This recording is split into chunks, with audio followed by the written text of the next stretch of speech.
Good morning good morning good morning Bihar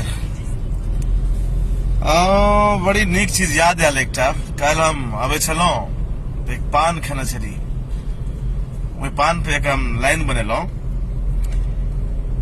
Supaul Biraul में नामी छे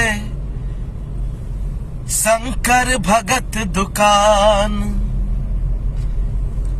सुपौल बिरौल में नामी छे शंकर भगत दुकान। चलू ये भैया मिलका खेबे शंकर के मीठा पान।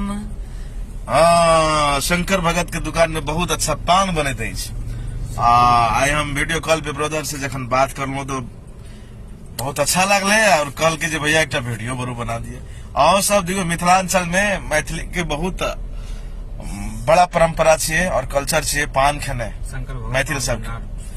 हाँ तो पान जे छे बहुत बेस्ट और बहुत टेस्ट और आग वाला पान बनाबैत अछि शंकर भगत पान भंडार छे ना जे सुपौल के बिरौल में अछि। और सब जायब दरभंगा में पान खायब शंकर जी के दुकान में। Thank you.